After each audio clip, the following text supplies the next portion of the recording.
Bonjour, je suis Isabelle Morin de Spring Formation. J'ai un sujet que je veux aborder depuis un moment et que je ne sais pas trop par quel bout prendre. Il se trouve qu'il y a quelques semaines ou mois, j'étais dans le train et il y a quelqu'un qui, à mon goût, faisait trop de bruit, dérangeait. Ça m'agaçait profondément jusqu'au moment où j'ai compris que cette personne, elle était handicapée. Elle avait une déficience. Et alors à ce moment-là, dans ma tête, ça s'est enclenché en disant « Oh bah alors c'est bon, à ce moment-là, c'est ok qu'elle fasse du bruit et qu'elle me dérange. » Alors immédiatement, ça m'a interpellée. Par rapport à ma capacité à accepter ou non le dérangement, qui était lié à dans quelle case j'avais positionné la personne. Alors que je suis la première à avoir un peu du mal avec ces étiquettes. J'aborde ça aujourd'hui parce que ce sujet il est revenu à nouveau hier en formation. J'étais avec des personnes qui encadrent des salariés et on évoquait la difficulté qu'on peut avoir à s'adapter à nos salariés en tant que manager alors qu'on attendrait plutôt qu'eux s'adaptent à nous. Et puis il y a une personne qui a partagé une expérience. Elle nous a raconté qu'à un moment, elle avait eu un salarié qui était en situation de handicap.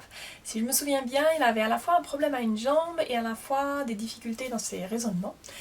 Et elle explique qu'à ce moment-là, effectivement, on s'est adapté naturellement, on a adapté les choses pour qu'il puisse travailler malgré ces limites-là.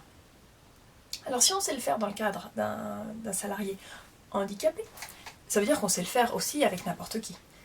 Et pourquoi on ne le fait pas? Pourquoi on étiquette les gens dans une catégorie ou une autre? Est-ce que finalement, il y a un groupe de personnes handicapées, en situation de handicap, puis un groupe de personnes normales pour qui tout va bien? Moi, j'observe que c'est pas si simple, que chaque être humain a ses limites, et que même pour chacun, on a des limites qui sont différentes, suivant des périodes, suivant des moments, suivant la situation, suivant face à qui on est.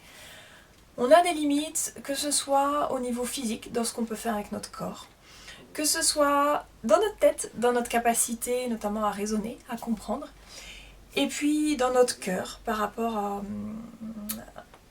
à l'importance que vont prendre les choses, par rapport à la manière dont on va être en mesure ou pas d'entrer en relation de manière constructive avec les autres. On a tous en fait notre handicap ou nos handicaps, nos difficultés, nos limites, et qu'on ait été étiqueté handicapé, qu'on ait été reconnu travailleur handicapé ou non, on a chacun nos limites qui sont différentes. Et du coup, on a tous besoin d'acceptation, de tolérance et d'adaptation. Et du coup, il est nécessaire que chacun d'entre nous, on soit capable d'accueillir l'autre avec ses limites, qu'on soit capable de le tolérer et de s'adapter. Bien sûr, il s'agit de faire tout ça dans un juste équilibre, de s'écouter soi et de prendre soin de l'autre.